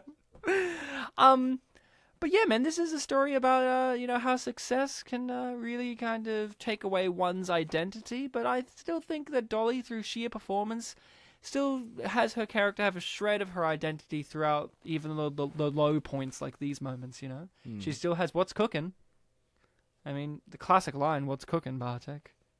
What's cooking me? Yeah, what's cooking you? Shit, I don't know. Exactly. The sun? Ask Dolly, she'll know. I had a hot bath earlier, maybe that. Now, looking at Dolly Parton's Twitter recently, one of her tweets was a picture of herself smiling, and she replied to her own picture of herself going, that lady's got a beautiful smile. And I'm like, yes, she does, Dolly. It's you. Well, she has classic ones, Jules. You have to follow her on Twitter. It's great. She has classic ones, like, even if you don't have Twitter, just follow her. She has ones where it's like her telling a joke, and the jokes all relate to her, the punchline being a fiddle, and the punchline of it being a fiddle is a picture of her playing the fiddle. Is it as good as Cher? She's best friends with Cher, it seems like. She literally, her tweets over the last couple of weeks have been all about Cher. So, yes. Did you know when Margaret Thatcher died, there was a hashtag of Thatcher died? And it read as that Cher died. You've told this trivia on the show before, Ryan. Yes. I just needed a reference again. We brought up Cher. Is it good as Susan's album party? No, do tell us all. So Susan Boyle, once upon a time, released an album, and the hashtag was Susan's album party. Mm-hmm. Now, oh yeah, if anyone's listening out there, write it down and look at it and tell me what you think that says. Bartek's writing it down. No apostrophe, I'm imagining. No, No. Album. Party. I'm waiting for it. I can see bum party. Or maybe just Susan. Susan album party. Maybe not Susan's. No S. Oh. Do you say it out loud, Bartek? Sus anal bum party. There you go. Okay. Oh, Michael Madsen just smiled. I'm smiling, as is the bartender, who looks exactly like Kenny Loggins, which is another country guy. So there you go. Michael Madsen was great in this. I was a bit upset that we didn't get more of him. Again, abundance of riches. You know, are we familiar with him as an actor, Michael Madsen? Yes, he was also in a GTA game. Was he a gangster? Yes, I believe that. in the mafia. I believe that. And I would believe if you said that he wasn't undercover. I wouldn't believe if you said he was an undercover cop. I wouldn't. No. He was genuine mafia. Anything else you know him from? Well, he was in Reservoir Dogs, right? He was Mr. Blonde. Yes. In the famous cutting off the ear and dancing around to Stuck in the Middle with You. And you know who's stuck in the middle? Jerry Orbach. That's who that song's about, people. It all ties together. The Gordian's knot of Orbach. I know I've seen or heard him in other things, but I'm blanking right now. He was in Sin City. Yes, No, I haven't I seen remember that. that. He was in Hateful Eight. No, I haven't got around to it. Ah, man, he's in a few Tarantinos. He was in the Hateful Eight. He was great. He's like you know the idea of the Hateful Eight, like they're trapped in the cabin, and it's like who's secretly an asshole here. And Kurt Russell's trying to investigate who's here to like take his bounty, and he walks over to Michael Madsen, and by this point, Michael Madsen's got a voice. He got this kind of voice. I'm Michael Madsen. And he's got like a thing around his neck, and he's a full-on cowboy, mean-looking cowboy. And he's writing these letters, and they're like, and Kurt Russell doing his John Wayne impression. He's like, "What are you doing here?" And he's like, "I'm writing letters to my mother." His whole alibi for why he's not an arsehole is he's a mama's boy, and he's just like Kurt Russell's just like Harvey Fierstein. he's just like you don't look like the going home to mother type. He's like, "Well, I am." And he just looks at him, and he looks like Michael Madsen, who just looks like a mean motherfucker. And you just are supposed to take a face value in that sequence. Michael Madsen. That Michael Madsen's a mama's boy, and it's one of the greatest moments ever in all of cinema. I love it. It's one of my favorite moments in that film. He's just in a ton of shit, man. Like, yeah, he's just one of those guys who just is like either a psycho asshole or a down-to-earth, blue-collar kind of guy. You got me wondering if we've had him on anything in the show before. I can't remember if we have. I mean, he's in Kill Bill, obviously, as well. He's one of the people that has to get taken down. He's the brother of Bill. You haven't seen Kill Bill, have you? No, it's also another one I have to get around to. So, Bartek. Where? Okay, no more. No more you going where. This is the final episode where you go where. Next episode, if you go it, I'm going to smack you, and you're going to be like, "Why?" And I'll be like, "Listen to Straight Talk." You know, we've been very lucky. We haven't been having people clap. Oh, there they are. They're clapping at me again. They're clapping at you. They're Stop! clapping at you. Oh my god, they stopped. Ooh, they kept going there. Well, that was Jules. Sorry. It's very good date technique. Oh, let's talk about the music, shall we? Dolly did all of the songs herself, like Straight all those. talk, straight talk. Did you have a favorite? Straight talk, straight talk. You like Straight Talk? Yeah, it was in the credits, and it stuck And out. the Recency and the effect. beginning. And the beginning, that's a primacy effect. Ooh, those were your favorite? Just Straight Talk? It's the main one I remember. Oh man, she has so many good ones. There's the one where she's leaving from the country to Chicago, and it's all about like believing in yourself. There's also a great song in the middle area where she's feeling extra low, and it's all about you got to pull yourself up and believe in yourself. What I'm saying is Dolly's songs are all about either believing in yourself, working 9 to 5, or Jolene, don't steal my man. That's what I'm saying. Is she's got a very strong repertoire. Look, the thing is, of music. if you work hard, you believe in yourself, eventually you'll be able to tell your man not to go see another woman. Also, men are the worst. Also, a reoccurring thing in her songs and her Does she sing about? demeanor. Does she sing about stealing bowling bags? I mean, I wish she did. I do love that Michael Madsen uses that as a character flaw on her. Like, what kind of woman, like, would you write about, like, that steals a bowling bag? I liked how he smiled when he got it back. I personally like that she, who's 5 foot tall, tiny, wears, like, a whalebone corset most times, who's got huge tits, small hands, can throw a bowling ball in a bag with one hand. I don't think I could throw a bowling ball with one hand. Like an overarm throw. I don't think I could do that with one hand. Was it established that there's actually a bowling ball in the bowling bag? Dude, yes. You're going to see it. It's going to be, yes. Okay. Because Michael Madsen barely catches, like, whoa, and then he's like, my bowling ball. Okay, I guess I misremembered. I thought Because she put at something the- else in there. Because at the beginning of the movie, she has her wallet on top of the bowling ball, and that's why it's kind of like the money flies out. Right. Because she kept the bowling ball in there. Because she's just one An class. avid bowler. She's a classy dame, you know. She's what they call the world's classiest dame. Because, you know, when she's inviting a man over to look at her carpet samples, she actually means carpet samples. Well, James Woods knows that beforehand, but he got horny just in case. You got wood. He got Natalie Wood because she drowned. It's very sad, but it's like they think Christopher Walken did it. Okay. You know that? No. So she was married to Robert Wagner, Natalie Wood, who's also an actor. He played number 2. Yes, I know Robert Wagner, yeah.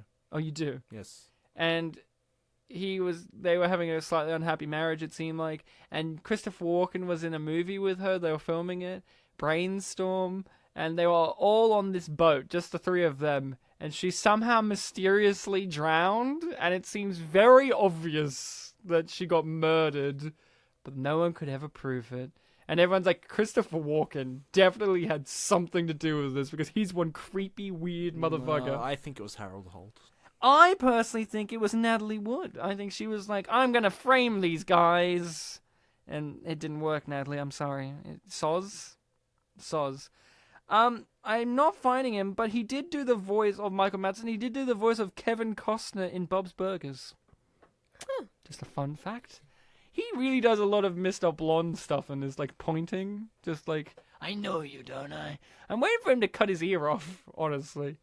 I'm threatened. But James Woods, he's so fucking good at this whole sequence here. This is like, I wish his character was way more of this. Again, I kind of wish Michael Madsen was in this so we could have a 4-way character thing with the manager, Michael Madsen, James Woods, and Dolly Parton. Like, these 3 guys that are trying to either win her heart or control her in some way. Like, all 3 are very different in their approach to it as well. And I just love James Woods like, yeah, I could beat his ass.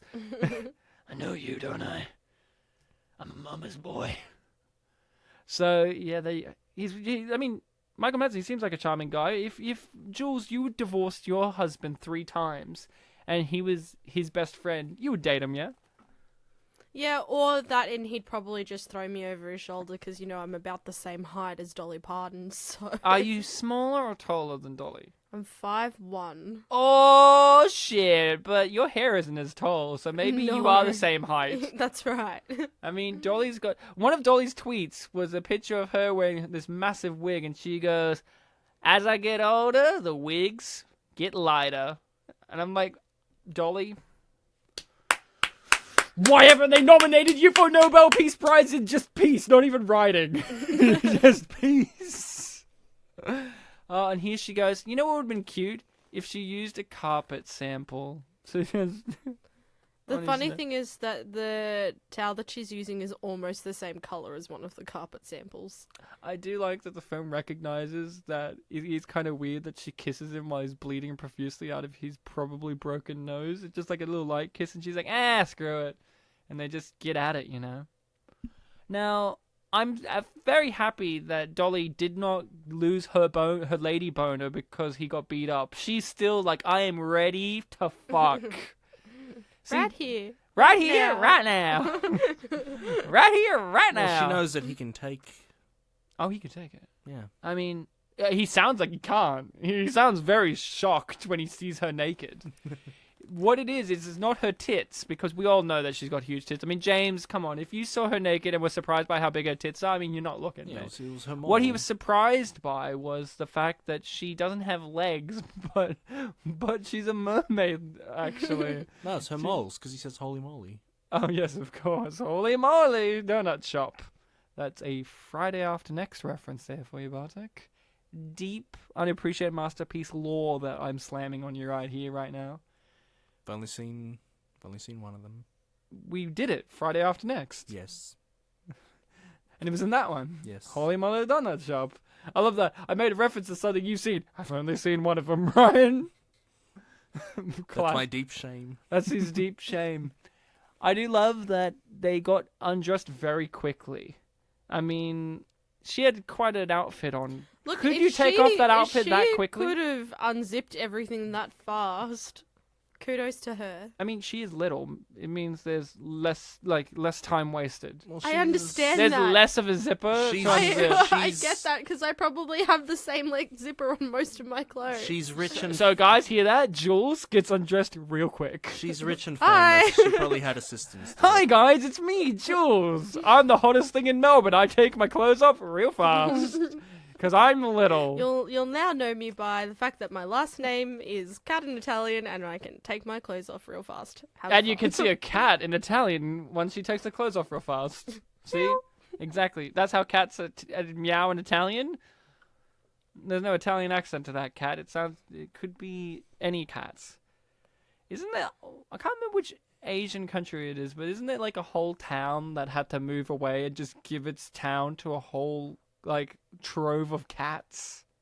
I swear. Maybe. I think There's a whole town that is just swarming with cats. I would not be surprised if it's Japan. Yeah, I was about to say. If it's Japan or Korea, maybe. I know that there's not an island, but there is a temple or something in Japan where it's just a guy that takes in homeless cats or something like that. But the thing is, there's so many Strange. islands in Japan where it's like a whole island Oh, of yeah. rabbits, a whole island of deer. A whole island of one soldier think- left from the Second World War that refused to believe the war was over. Guys, we're missing the great I think scene there in is which a cat island somewhere. Jerry Orbach here has great deliveries here. I mean, yeah, I love this. I love that usually in a movie like this, we did recently So I Married an Axe Murderer, and Alan Arkin was the boss that was nice. He was like, yes, yeah, I'll that's join right, in. yeah. And this one, he's genuinely a boss. He's just I do not care for you. I do not respect that you are trying to grow integrity.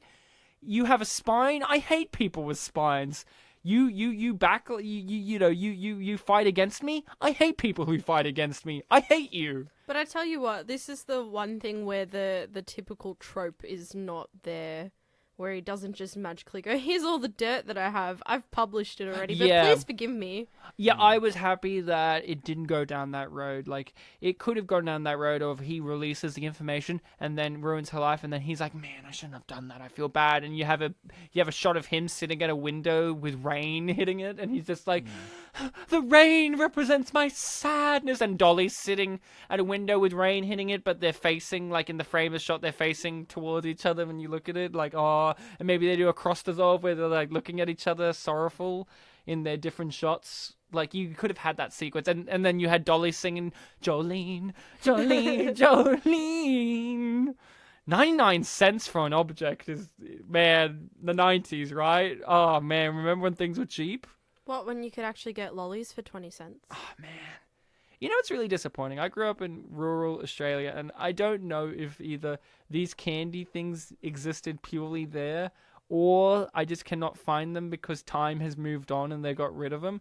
But I grew up and there was a little corner shop next to my school, and I'd go home and you could buy these gum balls that were wrapped up in a soccer ball pattern. So they're these little soccer balls, and you'd unwrap them and they were gum and you could chew them, and they were the best gum I've ever had in my life. I come down to Melbourne and there's shops literally dedicated to candies and gum and chocolates. Can't find these soccer ball gum anywhere. Can't find them. And they were not even good as the other bowls that they had at this corner shop, which was called the Super Fizzy Gum Bowls, which were exactly what the title said. That was super. Fizzy.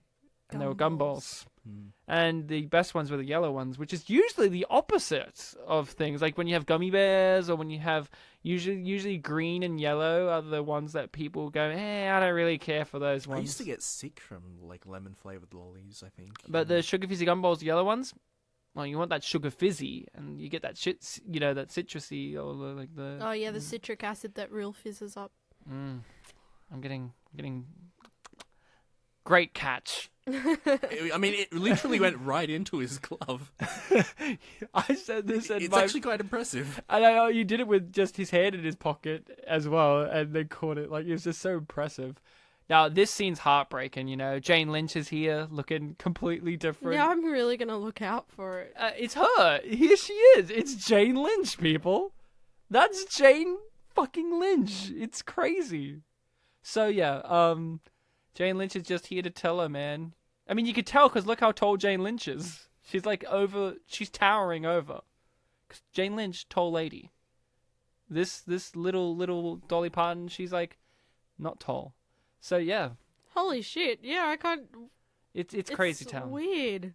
It's crazy town. Jane Lynch is in this. Everyone's in this. I mean, I'm in this if you really look hard enough. I'm not even born yet, but somehow I'm here. You're in this particular scene, Ryan? Oh, yeah. See Dolly Parton's hair? That's me.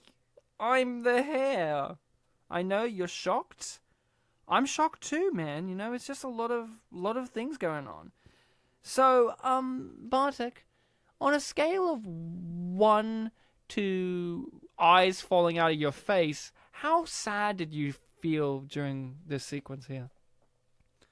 Well, I mentioned it earlier that I felt that this might have been a bit of a logical weakness of the film, because they were talking about how the advice she was given was advice to a lie. Yeah. And that's her fault, but... And they gave the logic of you only heard one side of the story, so you gave advice to that side, and he did it because you told him to. I felt like things just didn't connect for me with that. And then it did pay off later, because then Sean just was going to do it anyway, but he wanted some, like... Yeah, I mean, obviously, there was a payoff there, but I felt like the logic of... You did something wrong, but she literally only can respond to what she's told. It's not her job to find out if it's the truth or a lie. It makes sense in my mind because pretty much everyone wants someone to blame. Like, they will never blame the person directly, especially in that situation. In a relationship, no one ever wants to blame the person. I understand that completely, but you also understand in terms of what that scene is demonstrating, as well as what the film has already kind of put out there, is there is a dangerous element to what she is doing, even though it's not even that she's not qualified, which she's going to say is one of the reasons, but it's also the whole you solve someone's major life problems within 2 minutes and they take your word for it and do it. And also the fact that that's kind of what culture is now. Like, these are major, she says this, these are major important life decisions. You should make these decisions on your own, not rely on others to give you that, you know what I mean? Yeah, I completely understand. And I think it worked in that scene particularly well, because it is like a messy thing that their relationship, Sean and that woman's relationship, is. And a part of the mess is that Sean goes to some person on the radio so that, one, he could be heard on the radio, and also to find a quick and easy solution to abandoning this relationship. And that does, for Dolly's morality that she has, does affect her, because she sees only the best in people. I understand that, and I completely, I caught all the references they were talking about earlier. What if it ruins something? And this is, a payoff to that, in the sense that, like, here's someone whose life you potentially have ruined. I just feel like it would have been much more effective if they didn't have the lie angle there.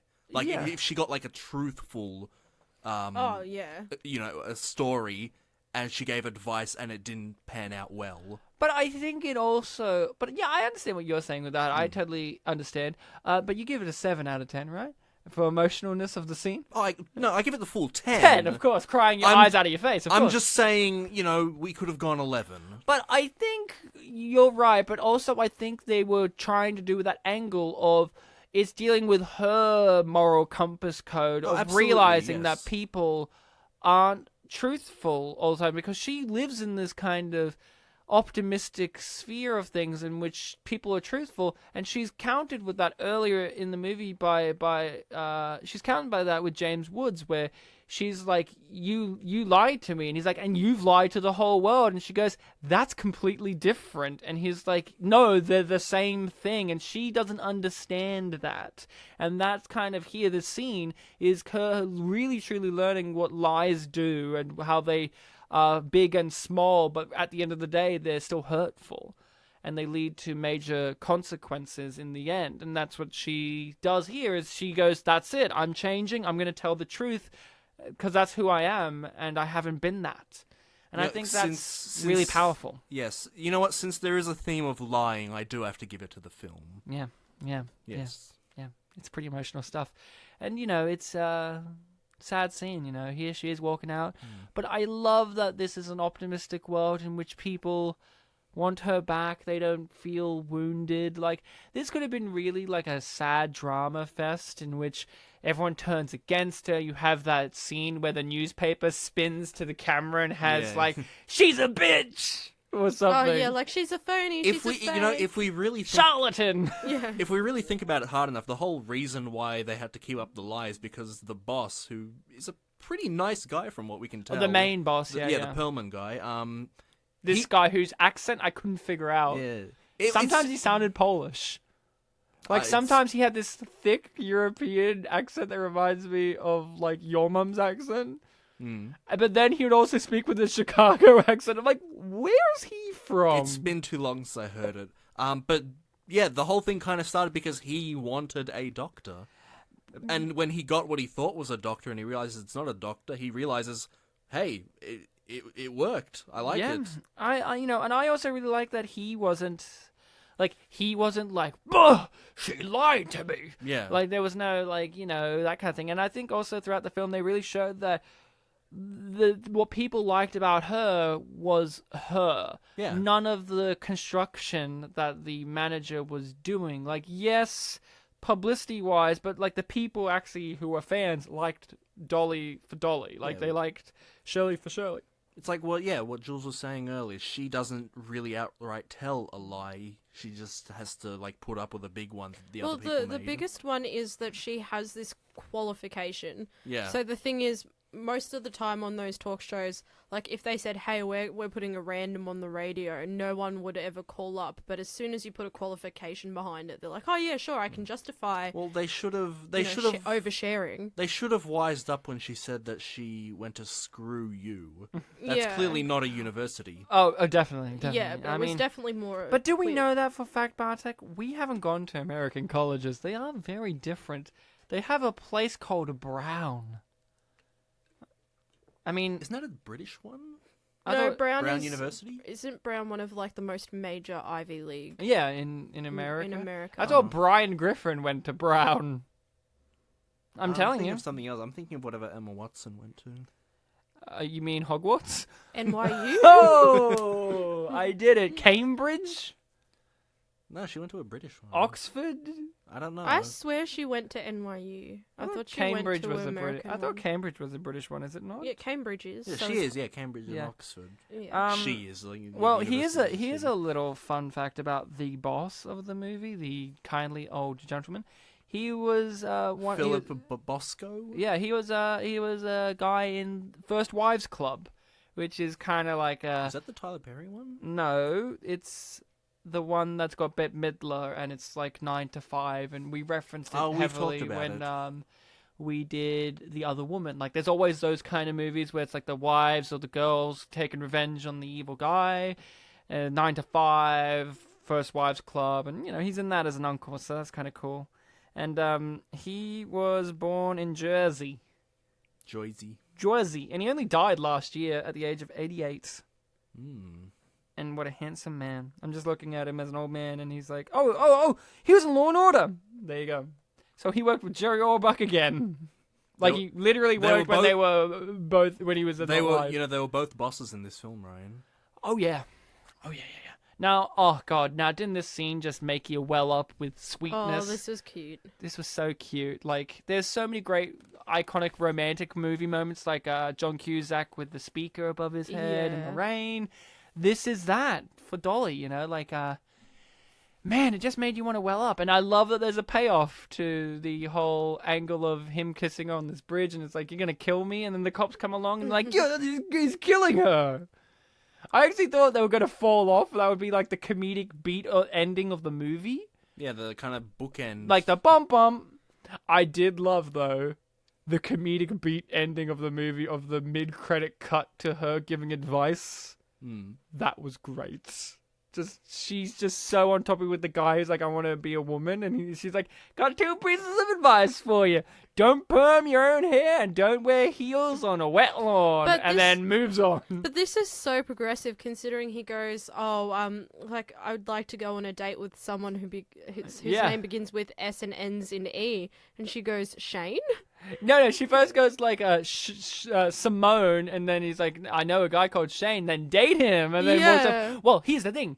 Dolly, like many people, like many women in this particular industry of music, like Kylie Minogue and whatever, she's queen of the gays. Yeah. She has to be. Like, you know, like Dolly knows that her biggest like audience are women's and gays. Like, apparently there was a marketing thing for this to try and get men and women to come see it.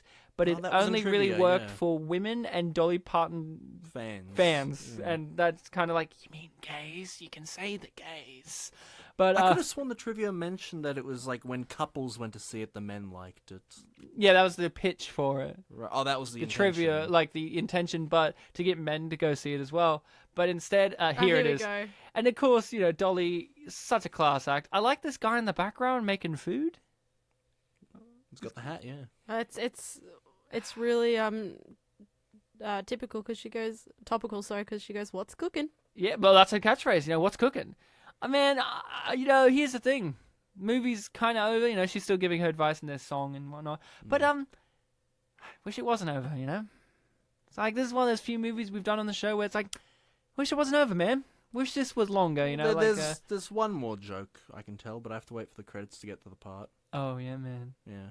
But we'll get into ratings and the reviews. I'll do mine first, and if we hit the thing, then you mention it again, Bartek. Mm-hmm. You're eagle-eyed. Of course, I love this. I thought it was great. It's a very dumb joke. Okay. You love dumb jokes. This was a very fun, entertaining movie. The music. There it is. Dolly Grip. Where? Dolly Grip. There's a Dolly Grip. There you go. Thanks. Get it? Because the name is Dolly Parton. No, sorry. I was just bringing back the where joke. Oh, where? Who? Jules, if you do this again next episode, I'm going to have to hit Bartek. So, I love this movie. I thought it was really wonderful. The music's great. The acting's great. I think the way it goes about the story is interesting, is complex. It goes through different ways and angles and perspectives that you could do it. It has actors that I wouldn't expect to be all in the same movie, working together, working off of each other. And the chemistry, really good. James Woods does a really good job as being the straight man in the movie. And Dolly Parton is the emotional core and center. It's such a bummer that she doesn't really act these days, you know, doesn't really show up as a leading role or supporting role. Like, how cool would she be as, like, you know, like the kind of fun grandma character in, like, a TV show or like a movie or something. Like, you know, I would watch her in more things, and this movie, to kind of cap off her career for at least a good decade or so in terms of appearing in movies, it is a good one to go out on. And she produced Buffy, people, so I mean, what a hero. We got one. It's her. Put her in a Marvel movie, make her Captain Marvel. I want to watch her as Captain Marvel, where she's like, howdy y'all, it's me, Captain Marvel, and then she's got a fiddle and she's like, fiddle time, and she's just like, and we the audience are going, yeah, we're slapping our knees and playing a spoon on our knees, like we're just having a righteous good time. If I had to give this film a rating, which I do, there's only one rating I can give it, and it's not a this out of that. It's just a Jerry Orbach. I mean, nothing more needs to be said. That says it all. Jerry Orbach. Bartek, let's hear from you. I was also very pleasantly surprised with this film, having... I won't say no expectations. I did have good expectations, considering that we're doing this on the show, Unappreciated Masterpieces. But it was better, much better than I was expecting. I was expecting, good. You got, better than good. And better than good is better than good to me. Honestly, when I read Ebert's review and he pointed out, the performances by the leads were great, but the plot was kind of cliche, I could see what he was saying, but something in the back of my mind was saying he's missing something here, and I'm too tired to realize what that is. And having just done the podcast now, I do realize that it's because, much like many other films we've done in the show that could be considered cliche or generic, there is cleverness to it. Oh, yeah. This is in the same league as films like Cop Out. It's very good. Very clever, great performances, lots of cameos. Unfortunately, I'm not too familiar with most of the actors that were in this film, but I love that I got to see them nonetheless. And I was actually wondering, because you were mentioning, Ryan, why doesn't Dolly Parton show up in more things these days? Yeah. I'm wondering, do people that are younger than us, or even people our age, really know her that well? Oh, yeah. She's a queen. I mean, we all know Dolly. I mean, you just look at her and you just go, oh, yeah, that's Dolly. Yeah. I mean, if she just turned up, you'd be like, oh, it's Dolly. I think so. I think she's just got such huge star power. Her concerts still sell out for young and old. There are young people who go to her concerts. I mean, she's just universal. She's like Elton John. You know what I mean? She's like the female country version of Elton John. She's got the glam. She's like the new Liberace. She's just got this style. She's timeless. She's like a fine wine. Well, that just says to me that, Hollywood's got a treasure trove just sitting right over there. Not even a hidden treasure trove, just a treasure trove. I mean, they're right there. Her tits are right there, guys. I'm talking about the woman herself. Oh, yeah. Which the tits belong to. They're insured for $600,000. She's the one that's insured, not the tits. No, the breasts are insured for $600,000.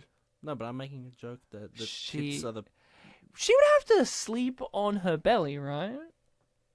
With Why? how big they are. Because if she slept on her back, they could, crush... Yeah, but how uncomfortable would that be on her front, though? Because you'd just well, be if they're just basically... She would have to be a side sleeper. A side sleeper or well-placed pillows.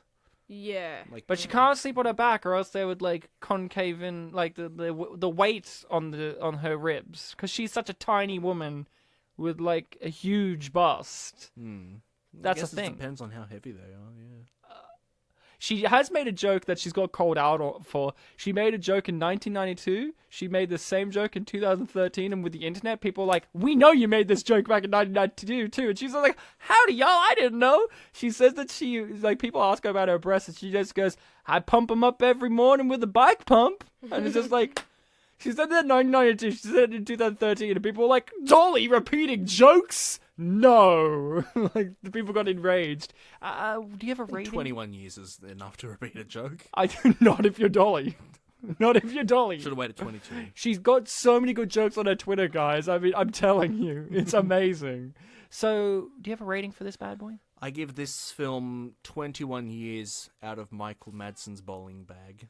Come on, Barry. I'm Mama's boy. Go away, Batman.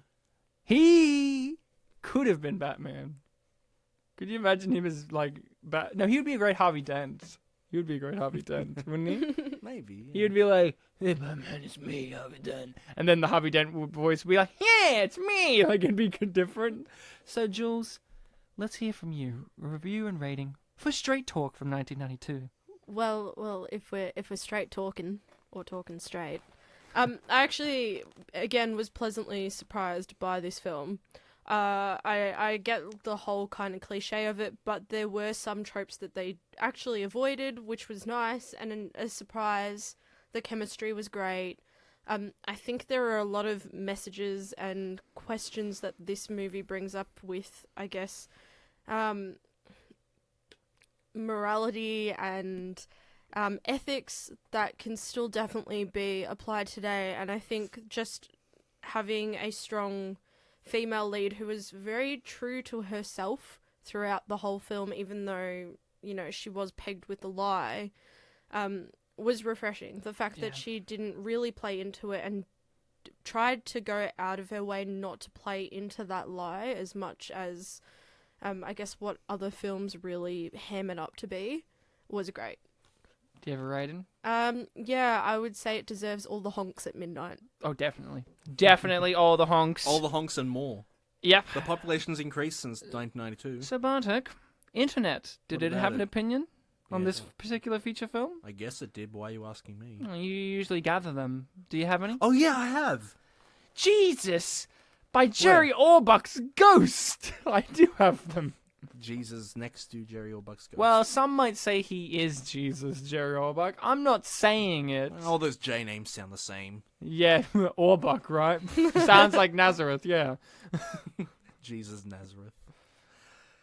I've got comments from YouTube, but unfortunately there weren't many. Well, I'm not too surprised. Dolly Parton fans don't use the web as much. I mean, Dolly uses it a bunch. I looked trust me. through 3 different videos on YouTube. 2 of them were trailers. One of them was a zoomed-in copy of the whole film. Yum. And one of the trailers said that they extracted the footage from a Ernest Scared Stupid VHS or something Oh, wow. like that. Not even the good Ernest, maybe. Anyhow, That's Ernest Goes to Jail, people. Anyhow, I've only got 3 comments from YouTube, but I've bounced out with 2 IMDb reviews. Yes. The first comment is truly A+ movie enjoy watch. Still try find soundtracks this movie. Always enjoy her music, that truth. Was that in English? That was 3 sentences. Could you tell where the full stops were? No, I could feel them. Let's go to the next one. Do have this film movie, but only on Blu-ray DVD. Only way to have it. Have find on... Sorry, I'm laughing. Have find on DVD. Since most companies don't want make Blu-ray DVD or 4K HUD unit on the go, in car, awesome film movie, love all classic hits, songs, soundtrack songs. Thank you. Are these all written by aliens? Do they have the DVD, Was this or the are same they looking person? for Was- the DVD? Was this the same person again? I don't think so. Also, were they DVDs or Blu-rays? Well, Blu-ray, DVDs, I don't know, who knows? And the final comment, and this one is in plain old English. Oh, you say that, but you're going to be like, 'twas the night! And I'm like, oh no, he meant plain old English, no! Plain, the emphasis on old. Dolly Parton.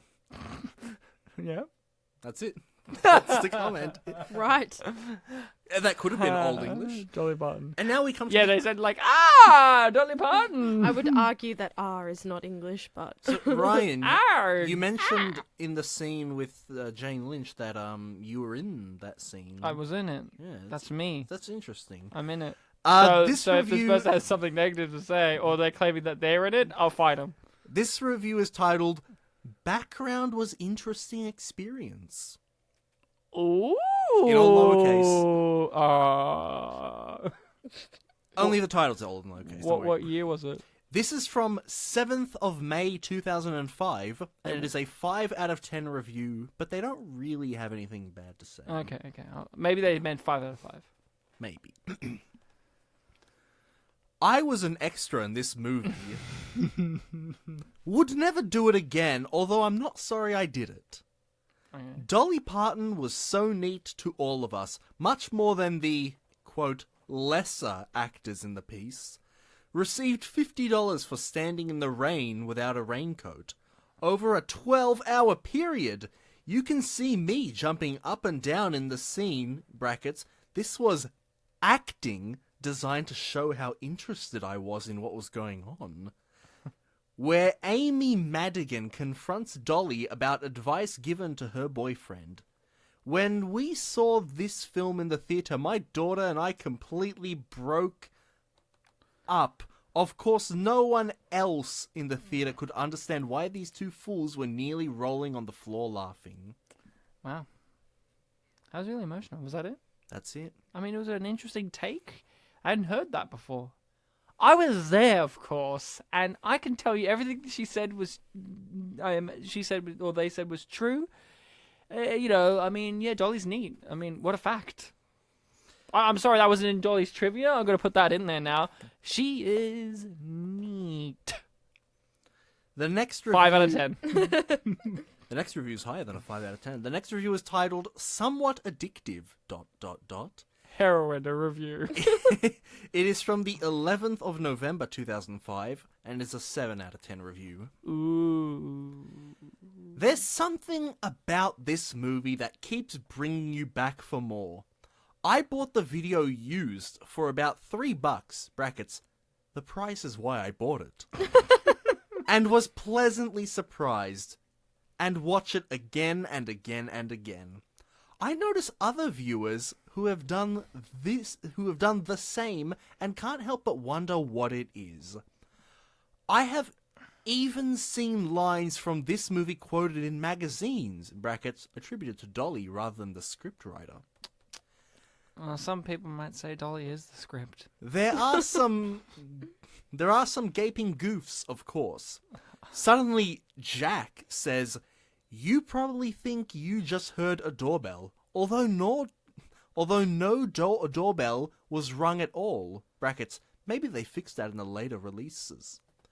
Also, nobody but Shirley and her boss, Alan, is supposed to know that she is not a doctor, despite the fact that the receptionist took her resume filled with occupations, such as bartender, waitress, dance instructor.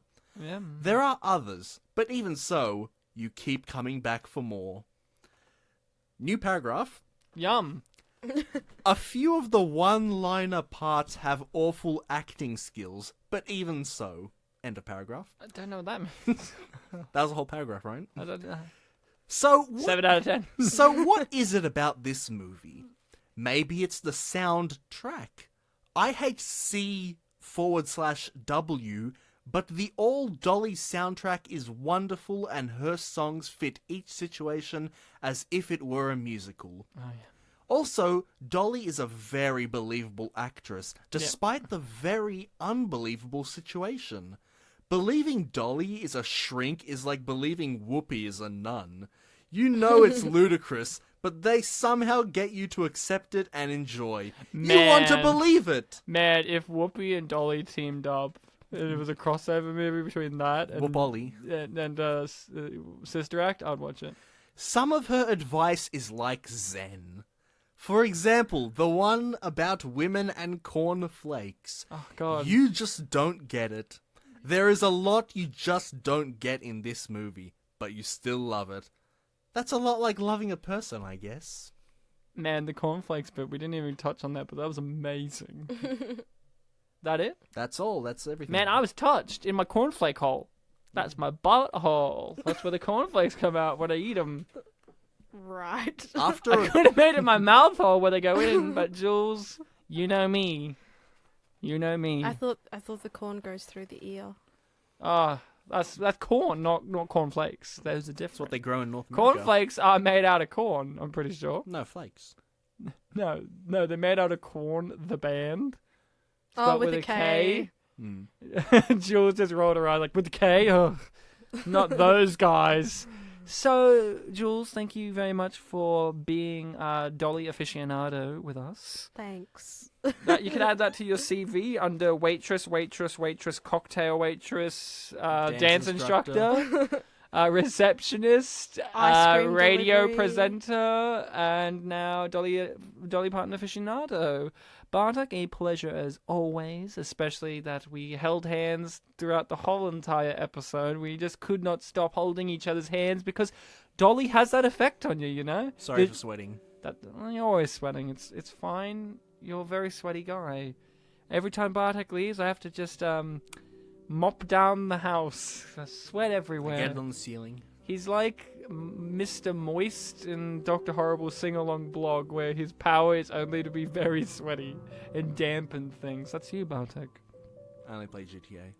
And he plays GTA and watches Saved by the Bell. So, you listening people have been fantastic, amazing, wonderful. You can find us on the social medias of Facebook and Twitter, Spit and Polish Presents. We have the email, spitandpolished@gmail.com, if you want to send us any thoughts, feedback, requests, all those scams, all that kind of wondrous stuff.